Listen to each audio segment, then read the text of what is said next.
오늘 말씀 사도행전 9장 3절부터 9절까지 말씀 되겠습니다. 다 같이 일어서셔서 3절부터 9절까지 말씀 같이 봉독하도록 하겠습니다. 같이 봉독합니다. 시작. 사울이 길을 가다가 다메섹에 가까이 이르더니 호련히 하늘로부터 빛이 그를 둘러 비추는지라. 땅에 엎드러져 들음에 소리가 있어 이르시되 사울아 사울아 네가 어찌하여 나를 박해하느냐 하시거늘 대답하되 주여 누구시니이까 이르시되 나는 네가 박해하는 예수라. 너는 일어나 시내로 들어가라. 네가 행할 것을 네게 이를 자가 있느니라 하시니 같이 가던 사람들은 소리만 듣고 아무도 보지 못하여 말을 못하고 서 있더라. 사울이 땅에서 일어나 눈은 떴으나 아무것도 보지 못하고 사람의 손에 끌려 다메섹으로 들어가서 사흘 동안 보지 못하고 먹지도 마시지도 아니하니라. 아멘. 자리에 앉아주시기 바랍니다. 오늘 말씀 같이 보실 때 내가 택한 나의 그릇, 사도행전 9장 3절부터 9절까지 말씀 가지고 나누도록 하겠습니다. 여러분, 우리는 하나님께서 우리를 창조하실 때 얼굴을 주셨거든요. 그런데 만약에 거울이 한번 없다라고 한번 생각해 보십시오. 우리의 얼굴을 반사시켜주는 그런 거울이 없어요. 제가 제 눈이 어떻게 생겼는지를 알 수가 없죠. 제 코가 얼마만큼 앞으로 나와 있는지를 알 수가 없어요. 제 입술이 어떻게 생겼는지를 알 수가 없어요. 그래서 하나님께서 우리의 얼굴을 만들어 주신 목적은 바로 나를 위해서가 아니고 다른 사람을 위해서다라는 것입니다. 그러니까 우리가 옆에 계신 분을 한번 쳐다보시면 그분을 위해서 내 얼굴을 하나님께서 만들어 주셨다. 그죠? 네, 나를 위해서가 아니에요. 나는 볼 수가 없어요. 그러니까 오늘 이 시간 말씀 나누기 전에 옆에 계신 분한테 얼굴을 한번 보여주시기 바랍니다. 그리고 또 그분의 얼굴을 이렇게 보시면서 당신 얼굴이 정말 천사와 같습니다 라고 말씀해 보십시오. 네, 하나님께서 지어주신 얼굴이니까 우리 얼굴이 천사와 같아야만 됩니다. 네. 오늘 본문 9장 1절에는 한 사람의 얼굴 모습이 어떻다라고 시작을 합니다. 사울이 주의 제자들에 대하여 여전히 위협과 살기가 등등하여 대제사장에게 가서 사울이라는 사람의 얼굴은 살기가 돌고 있었다라는 것이죠. 사람을 죽이려는 얼굴을 하고 있었어요. 이 사람의 얼굴은 얼마나 두려운지 보기만 해도 말을 섞고 싶지 않은 그런 얼굴이었다라고 성경은 기록해 놓고 있습니다. 그의 이름은 사울이고 그는 정통 유대교 신자였습니다. 그는 그리스도인이 된 그 스데반을 돌로 쳐 죽이는 일에 아주 주동자였던 사람이었어요. 8장 3절에 사울이 교회를 잔멸할 때 각 집에 들어가 남녀를 끌어다가 옥에 넘기니, 여기서 잔멸했다라고 하는 이 말은요, 그 포도밭에 이제 수확기가 돼서 포도알이 아주 알차게 다 연글어서 언제 딸까 포도밭 주인이 그렇게 이제 수확을 할 날짜를 정하고 있던 어느 날 저녁에 느닷없이 산에서 멧돼지 떼가 덤벼가지고 그 포도밭을 깡그리 다 망가뜨려 버렸다. 짓이겨 버렸다. 그래서 그 포도가 다 땅에 떨어져서 멧돼지들이 다 밟고 지나가서 포도밭에 온통 붉은 포도빛으로 덮여버렸다. 이 정도로 사람을 잡아다가 짓이겨버리는 그런 것을 말하는 단어가 바로 여기 잔멸한다는 말인 것입니다. 잔인한 방법으로 그리스도를 믿는 자들을 끌어내서 짓이겨버리는 그런 일을 사울이 하고 있었다. 사울이라는 사람이 지금 그런 일을 하고 있다. 그러니까 그 사람의 얼굴 모습이 과연 어떠했을까? 보기만 해도 두려운 그런 모습이었을 것이다 라고 생각이 드는 것입니다. 사울은 아주 철저한 유대교 종교의식을 신봉하는 그런 사람이었습니다. 구약 성경에 아주 해박한 사람이었고요. 굉장히 배우는 것도 많고 세상적으로 똑똑한 사람이었어요. 그는 종교적인 열심이 대단해서 장차 오실 메시아에 대한 기대도 굉장히 큰 사람이었습니다. 예루살렘에 있던 그리스도인들이 이 사울이 주도하는 핍박 때문에 예루살렘에 더 이상 살 수가 없게 되었다라고 성경에는 기록이 되어 있고, 그리스도인들은 예루살렘에서 나와서 이곳저곳으로 흩어져야만 되었는데, 그때 가장 많은 그리스도인들이 예루살렘을 피해서 도망 나와 간 곳이 바로 다메섹이었다는 것입니다. 그래서 사울은 대제사장에게 가서 고난을 위임받아서 이제 다메섹으로 쫓아가는 것입니다. 다메섹에 있는 해당의 그리스도인들이 모여 있을 것이니까 그 해당마다 다 들어가서 예수 믿는 자들을 다 잡아다가 옥에 가두든지 죽여버릴 방침을 세우고 병사들과 함께 다메섹을 향해서 달려가고 있었다. 그런데 갑자기 9장 3절은 이렇게 말합니다. 사울이 길을 가다가 다메섹에 가까이 이르더니 호련히 하늘로부터 빛이 그를 둘러 비추는지라. 다메섹은 여러분, 예루살렘에서 약 150마일 정도 떨어진 곳에 있는 도시였습니다. 본문은 말하기를 사울은 이제 다메섹에 가까이 왔다라고 얘기해요.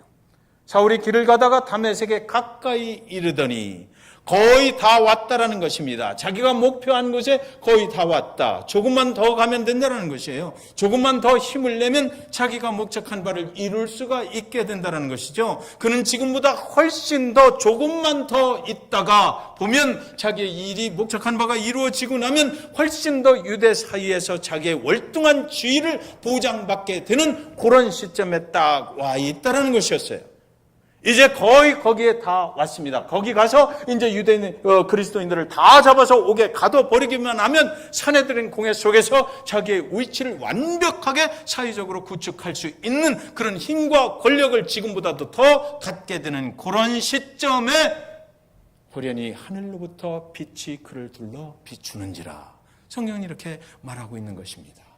거의 다 왔다. 내가 생각하는 세상적인 그 목적을 이룰 수 있는 시점에 거의 다 왔을 때 하나님께서 그의 발을 멈추게 하셨다라고 성경에 기록되어 있는 것입니다. 사람들은 그리스도를 만날 때 되게 그런 모습으로 만나는 사람도 있고 아니면 또 평범하게 만나는 사람들도 있습니다. 지금 사울의 경우는 아주 극적으로 그리스도를 만나게 되는 것이죠.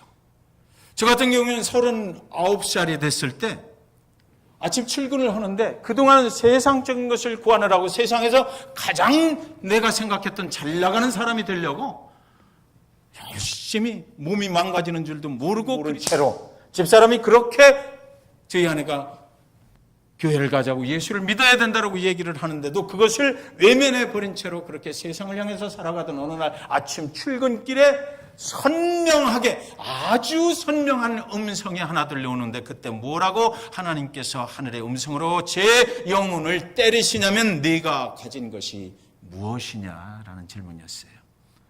그날 그 음성을 잊을 수가 없어요. 네가 가진 것이 무엇이냐. 내년이면 내 나이가 40이 되는데 이제부터 내가 교회의 집사라고 하니까 그러면 이제 내가 가진 것을 가지고 나누면서 살아야 될 텐데 네가 이웃과 다른 사람들과 나눌 수 있는 것을 무엇을 가지고 있느냐라는 것이었어요.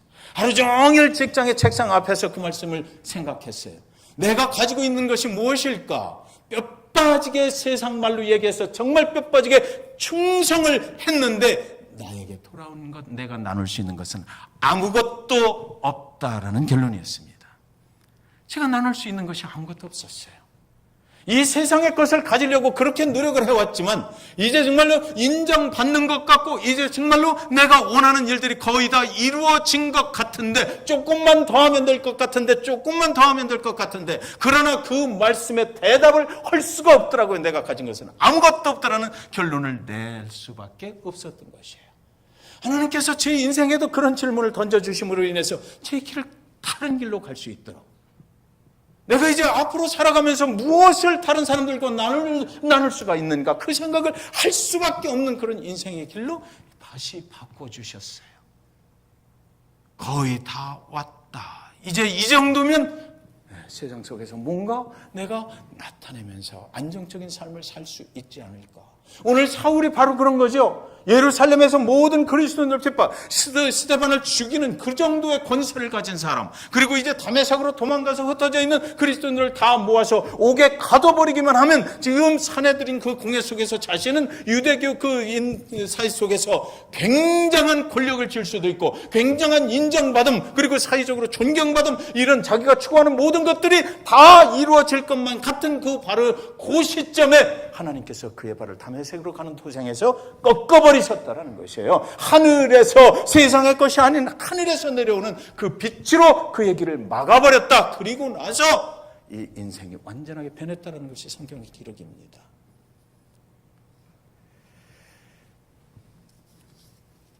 우리에게는 누구든지 다메섹이 있어요. 예수 그리스도를 만난 그 다메섹이라는 곳이 우리들은 다 가지고 있는 것입니다. 사울은 구약 성경에 아주 해박한 사람이거든요.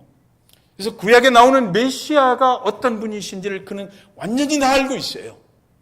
구약 속에서 메시아가 오시면 왕 중에 왕으로 오실 것이고 로마에 속국된 이 이스라엘을 해방시킬 왕으로 분명히 오실 거예요. 그는 그 메시아가 오시기를 고대하면서 살아왔는데 어느 날 나사렛에 예수라고 하는 사람이 나타나서 내가 메시아다라고 외치고 다니고 그를 따르는 사람들이 생겨버린 거죠. 그러니까 이 사울이 생각할 때 절대 구약 성경에 있는 기록에 나와 있는 그 우리가 기대하는 메시아가 아닌 거예요. 나사렛 목수의 아들이 메시아일 리가 없다는 것입니다. 저 사람들이 잘못 아는 거야. 저 사람들이 믿는 것이 정말 잘못된 거야. 이단이라고 생각해버린 것이고 저 영혼들, 저 믿는 자들, 이단을 사상에 빠진 자들, 저 예수를 따라다니는 자들을 전부 다 잡아 가둬 버려야 정말 하나님 그분께서 보내시는 메시아가 이 땅에 도래하는 그 길이 예비될 것이다. 나는 그 일을 위해서 충성하고 헌신해야만 된다. 내가 믿는 하나님 그분이 보내실 그 메시아는 아직 오지 않으셨다라는 거죠. 그것을 믿었던 것입니다. 그래서 그렇게 다메섹으로까지 달려가서 그들을 잡아 죽이려 했던 거예요. 9장 4절에 보니까 땅에 엎드러져 들으며 소리가 있어 이르시되 사울아 사울아 내가 어찌하여 나를 박해하느냐 하시거든. 이 구약 성경에서는 말이죠, 이 하늘에서 빛이 내려온다는 것은 하늘의 계시가 임할 때 나타나는 얘기거든요. 그런 상황이에요.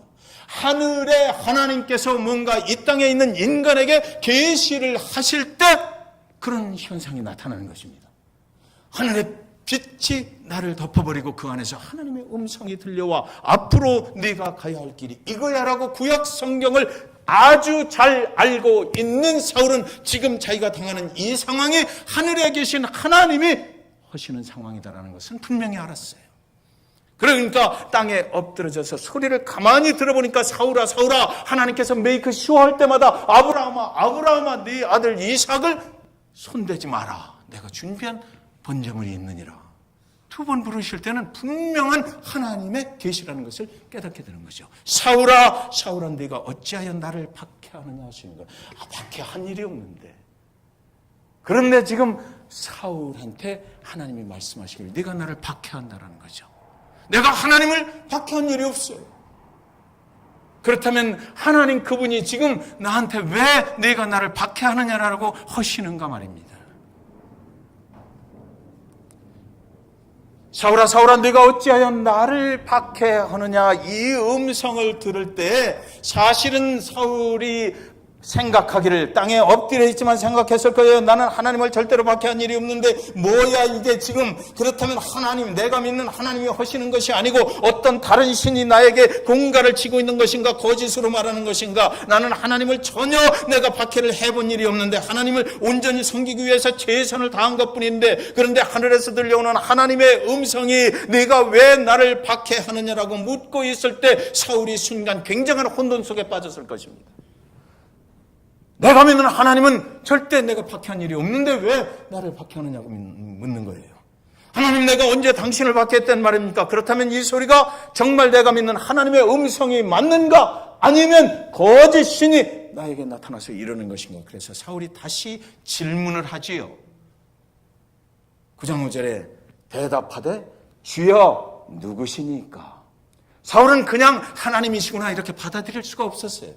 내가 믿는 하나님을 내가 박해한 일이 없는데 그렇다면 당신은 과연 누구십니까? 여기서 주여라는 말을 우리는 잘 생각해야만 돼요. 왜 우리가 그냥 한국말 번역에 주여 그러니까 예수님하고 얘기하는 것 같지만 사실은 지금 이 사울은 누구하고 얘기하기를 원했느냐면 내가 믿는 하나님이 맞습니까? 라는 거예요. 내가 믿는 하나님이 당신 맞습니까? 라는 거예요. 당신이 도대체 누군데 내가 박해한 일이 없는데 당신을 박해했다고 그러는 겁니까? 라고 따지는 것입니다. 당신은 누구이십니까?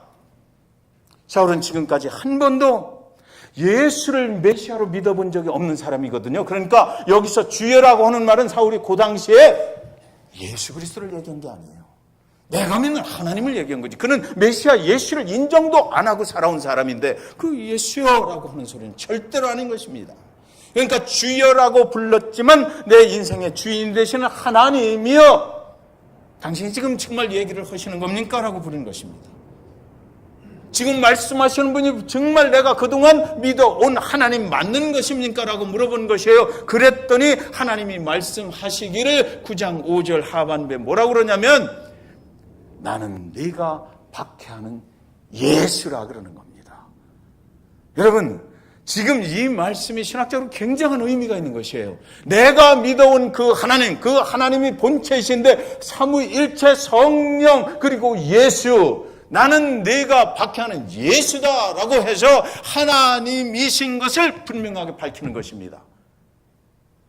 예수는 나야라고 내가 너희를 위해서 이 땅에 보낸 메시아라고 분명하게 하나님께서 사울에게 선포를 해버리시는 거예요. 지금 나는 내가 박해하는 예수라. 나는 내가 믿는 하나님이라 하시지 아니하시고 나는 내가 박해하는 예수라. 예수는 나다. 그리고 내가 그 아들의 이름은 내 아들의 이름으로 이 세상을 구원하기 위해서 내가 보낸 메시아가 맞다. 그런데 너는 왜 그 예수를 믿는 자들을 핍박하고 박해하고 죽이느냐. 그 일은 바로 나를 박해하는 것이다 라고 하나님께서 분명하게 사울에게 말씀을 하신 것입니다.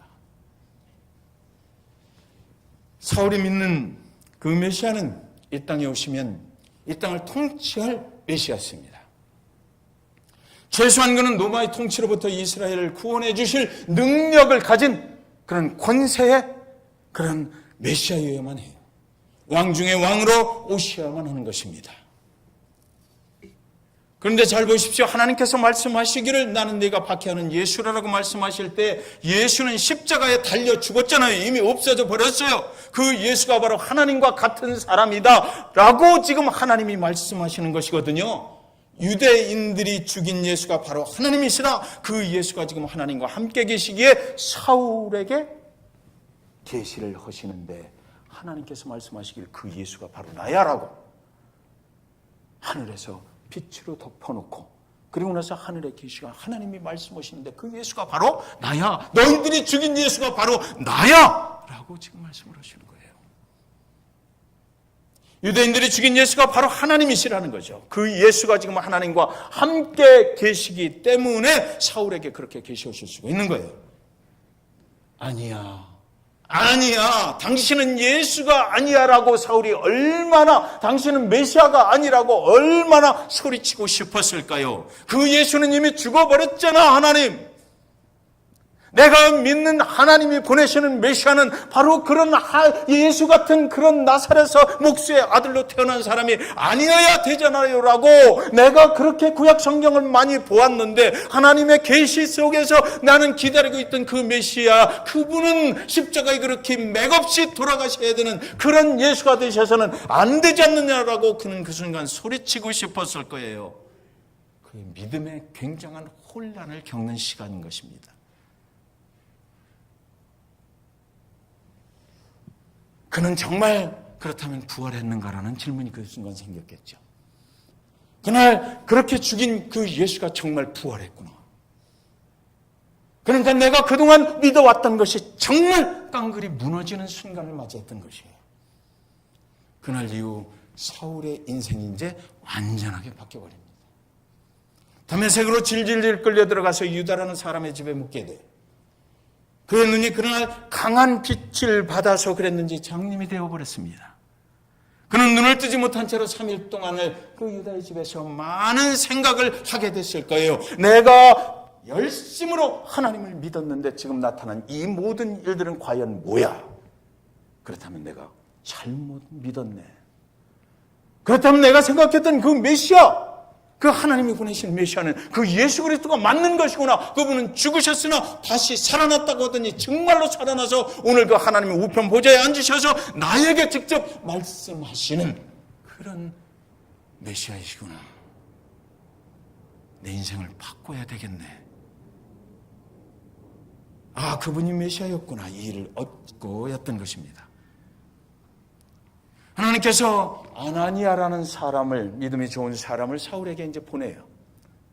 유다의 집에 가면 사울이라는 청년이 있을 것이다. 그에게 안수하며 기도하라. 그러나 아나니아는 절대 나는 거기 가기 싫습니다. 그 지독하게 그리스도인들을 잡아 죽이려 했던 그 사람에게 왜 나를 보내시려는 것입니까? 사울에게 안수 기도를 해주고 싶은 마음은 추호도 없습니다라고 이렇게 그가 하나님께 대항을 합니다.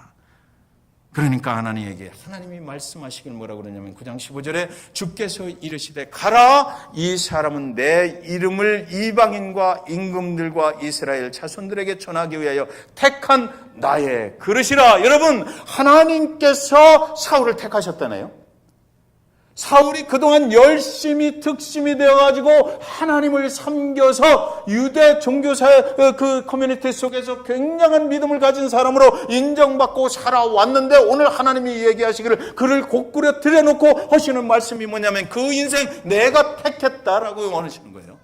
그가 열심히 있어서 내가 그를 보고 그것을 인정을 해서 한 것이 아니고 내가 일방적으로 그를 택했다. 그는 아주 모질고 지독한 사람인 건 내가 알면서도 그를 내가 일방적으로 택했고 그에게 주어진 사명이 있는데 그가 무엇을 해야 되냐면 이제 이 예수 그리스도의 복음의 증인이 되어가지고 아직 예루살렘이 아닌 아직도 복음을 모르고 살아가는 이방 민족들 유대 사이에서는 절대로 그들은 예수를 믿어서는 안 된다라고 우리만 하나님의 특별한 백성이다라고 생각하고 그들은 열애된 그런 백성들로 살아가고 있는 이방 나라들에게 복음을 증거해야 될 그런 사명을 내가 주었다라고 얘기하는 거죠. 그러니까 너는 가서 안수해서 그를 이렇게 세워라. 내가 그를 사용한다. 내가 그에게 준 사명이 있다는 것이에요.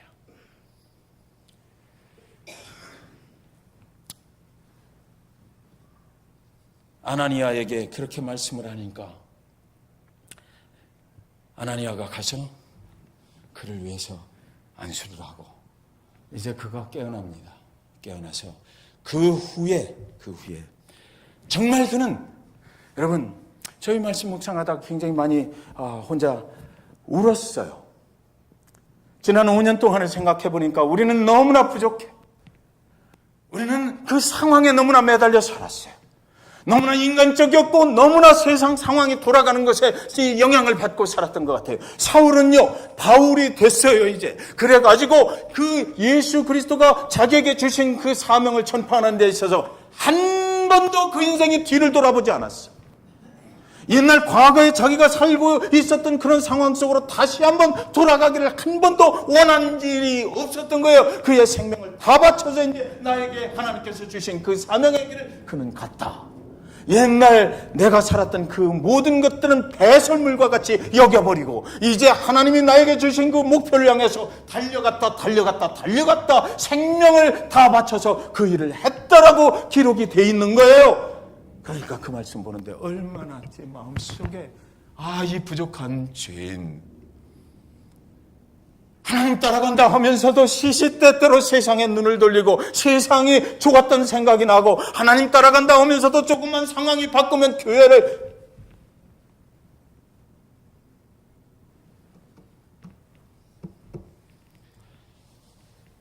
하나님을 위해서가 아니라 나를 위해서 신앙생활을 해왔던 이 부족한 모습이 얼마나 후회가 되는지 얼마나 잘못된 것인지. 여러분, 나를 위해서 내가 택한 나의 종이다 라고 말씀하시거든요.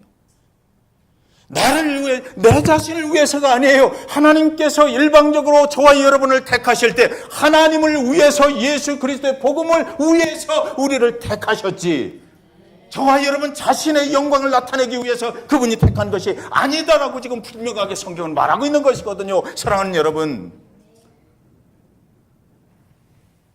성경에는 없지만 그 외경의 이야기 중에 베드로에 대한 이야기가 하나 있어요.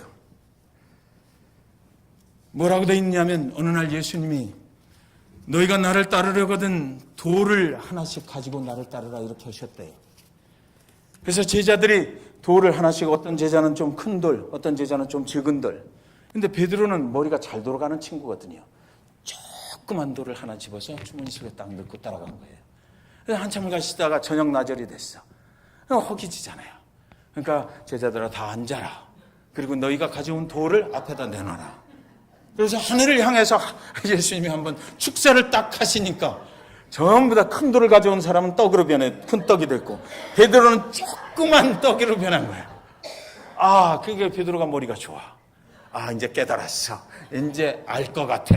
그래서 그 식사가 끝나고 나서 또 주님이 나를 따르라 그러면서 돌을 하나씩 가지고 따르라. 베드로가 이따만한 돌을 가지고 등에다 지고 낑낑낑낑 대면서 가는 것입니다.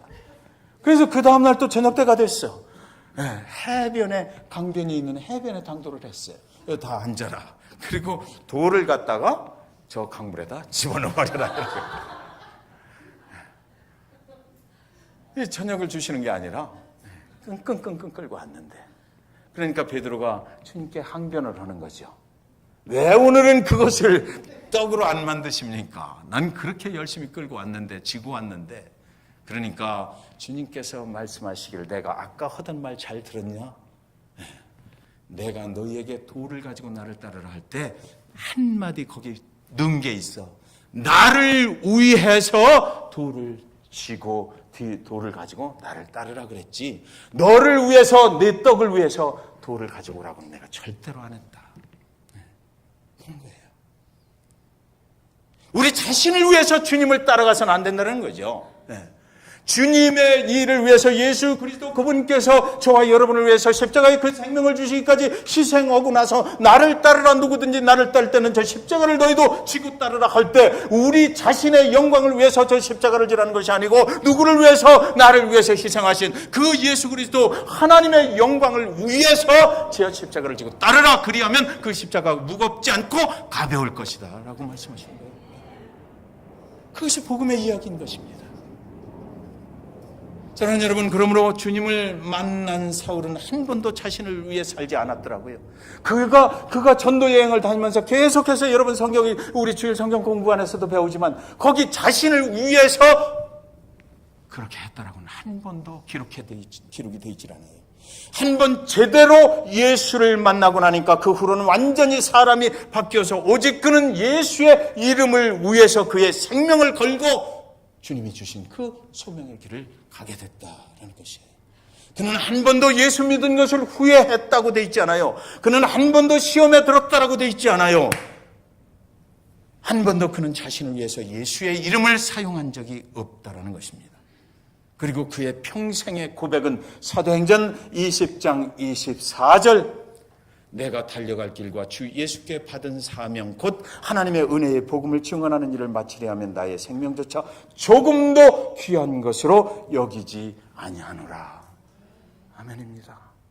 저와 여러분이 달려갈 길은 어디입니까? 창립 5주년 하나님께 감사해. 우리가 지금 달려가고 있는 곳은 어디입니까? 우리가 지금 무엇을 향해서 가고 있는 것입니까? 사도 바울이 지금 우리 교회의 한 성도로서 여기 와 계시다면 그는 무엇이라고, 우리가 가야 할 길이 어디라고 지금 우리에게 말해주고 싶을까요? 우리 잭슨빌 중앙침례교회가 지금 달려가고 있는 그 목적지가 어디냐라는 거예요. 우리가 하나님께로부터 받은 사명이 무엇이냐라는 것입니다. 무엇 때문에 우리는 모여서 예배하고, 무엇 때문에 친교하고, 무엇 때문에 예배부가 있어야 되고, 무엇 때문에 찬양해야 되고, 무엇 때문에 기도해야 되는가를 묻고 있는 것입니다.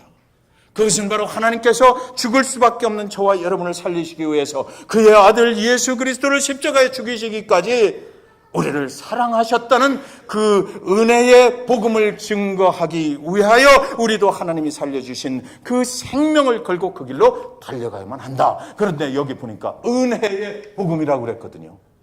은혜의 복음. 은혜. 죽을 수밖에 없는 영혼을 값없이 살려주신 그 구원의 은혜. 이 복음. 이것이 있어야 우리의 달려갈 길이 명확해진다는 거예요. 하나님의 은혜 받지 못하냐는 그걸 알 수가 없어. 하나님께서 나를 살리시기 위해서 어떻게 하셨는지, 나는 정말 부족하고 죽을 수밖에 없는 영혼인데도 불구하고 그 예수 그리스도 그분께서 나를 위해서 그렇게 값없이 희생해 주신 그 은혜가 내 영혼을 사무치게 하고, 내가 그 은혜의 강물 속에 들어가서 헤엄치고 싶고 내 인생 이 세상에 소망을 걸어보는 것이 아니고 이제는 그 은혜를 주신 그 그리스도에게 모든 소망을 다 걸고 나를 살려주신 이 생명을 하나님께서 사용하여 주시기만을 기도하고 간구하면서 나아가는 것, 그것이 바로 우리 백성들 중앙침례교회 저와 여러분이 나아가야 할 목적지다라는 것입니다. 우리는 정말 구원을 받은 그런 사람들이라면 우리는 그 길을 갈만 합니다. 어느 하이스쿨 기계체조반이 있었어요. 훌륭한 코치 선생님을 모시고 열심히 연습을 하는데, 여러분 좋은 이야기입니다. 잘 들어보시기 바라요. 근데 매번 열심히 할 때마다 경기에 나가면, 주대학 뭐 이런 데 나가면 세컨을 하는 거예요. 열심히 하는데도 또 올해에도 세컨. 챔피언이 못 되는 거야. 1등의 자리를 올라갈 수가 없어. 그래서 이 코치가 생각하다가 하나의 룰을 만들었어요. 그래서 전에는 한 사람씩, 뭐 기계체조 할 때 그렇잖아요. 한 사람씩 개인 뭐 이렇게 하니까. 그래서 한 사람씩 혼자 연습을 하게 놔뒀는데, 이제는 한 사람이 연습을 할 때 그 기계체조 단원들이 전부 다 옆에 가서 보는 것입니다. 그리고 그가 떨어질 때마다, 그가 실수할 때마다 비아냥거리고 비난하고 야유를 퍼붓는 거예요. 그것을 아예 그 룰로 만들었어요. 그래서 한 단원이 올라가서 연습을 할 때 옆에서 막 심판 정죄하고 그렇게 하면 안 되라고 말하고, 잘못해서 떨어지면 막 욕을 하고 그 정도밖에 못하냐라고 막 퍼붓기 시작하는 거예요. 그리고 나서 1년이 되고 2년이 됐는데 이 기계체조 단원들이 어떤 모습으로 변했느냐면, 절대로 내가 연습할 때, 내가 경기에 임할 때 잘못했다라고, 실수했다라고 비아냥거리고 아냥거리고 뭐 비웃고 하는 이 심판의 정죄의 소리로부터 완전하게 해방되고 너무나 자신 있게 자기의 갈 길을 가게 됐다는 것입니다. 여러분, 신앙생활할 때 비난하고 정죄하고 심판의 소리는 계속해서 있어요. 우리가 주의 복음을 증거하려 나서면 나설수록 그런 소리들은 계속해서 듣게 돼 있는 것입니다. 그러나 그렇다고 해서 우리가 그 비난하는 소리, 정죄하는 소리, 그런 나쁜 소리에 빠져서 거기서 허우적대고 있으면 우리는 복음을 들고 앞으로 나갈 수가 없어요. 그러니까 복음을 증거하는 그리스도인의 증인된 삶을 산다 하는 것은, 그런 소리들은 언제든지 나와 함께 할 수 있다는 것을 인정해버리는 것입니다. 신앙의 공동체 안에서도 그런 일은 얼마든지 일어납니다. 그렇다고 해서 여러분 제발 부탁드려요. 신앙의 공동체 안에서 신앙생활 하시다가 사람이 모인 곳이니까 믿음이 좋은 사람, 믿음이 없는 사람 다 있을 수 있어요. 그때 나에게 잘못됐다라고 얘기하는 그런 사람이 있다라고 해서 절대로 여러분 교회를 떠나시면 안 돼요. 하나님의 교회는 그래서 그리스도인들을 지켜줘야 되는 거예요. 상처 조금 받았다고 교회를 떠나주지 마세요. 하나님께서 예수 그리스도 그분을 죽이시기까지 나를 사랑하신 것은 뭐예요? 하나님의 교회의 지체가 되라, 그 몸을 이루어가라, 그리고 복음의 증인되라는 것이거든요. 그럴 때마다 떠나버리면 교회에 남을 사람 누가 있겠어요, 여러분? 창립 5주년 지나면서 저 그 생각했어요. 우리는 많이 상처받았다고 얘기해요. 우리는 많이 다른 사람들로부터 신앙의 공동체 속에서 견디기가 힘들다고 얘기해요. 그러나 사랑하는 여러분, 사도 바울이 오늘 여기 앉았다면 그도 그럴까요? 사도 바울이 여기 와서 신앙생활을 작sem별 중앙침례교회에서 하고 있다면 그도 그럴까요? 한 번도 예수 그리스도를 만난 이후에 그는 예수 그리스도를 떠난 적이 없어. 오히려 그분의 주신 그 사명을 가지고 그의 인생을 꾸준히 달려갔던 사도 바울. 오늘 본문은 저와 여러분에게 그런 도전을 주신다라고 저는 믿습니다. 어떤 핍박과 상처 앞에서도 여러분 담대하시기 바랍니다. 여러분 앞에 비난이 있어요. 여러분 앞에 박해가 있어요. 하나님께서는 그 비난과 박해를 피해가라고 하시지 않았어요. 내가 그 비난과 박해 속에 함께 하리라 하셨습니다. 하나님 이 자리에 계십니다. 주 예수 그리스도의 복음을 들고 나아가는 저와 여러분과 하나님은 영원까지 함께 하시는 거예요. 그 속에서도 더 힘을 내고 그 속에서도 더 그리스도의 복음이 왕성히 증거되기를 원하시는 그 하나님께서 우리를 보호하고 계시다는 것, 이 시간 다 같이 믿으시기 바랍니다. 그래서 여러분, 우리가 믿음의 프로가 됩시다. 복음 증거의 프로가 되는 거예요, 우리는. C.S. 루이스는 말했습니다. 우리의 시선이 예수 그리스도를 향하여 있을 때만 우리는 그리스도인이다. 그리스도를 떠나면 우리는 그리스도인이 아니에요. 하나님 계신 곳에 우리 마음이 머물러야만 합니다. 기도하겠습니다.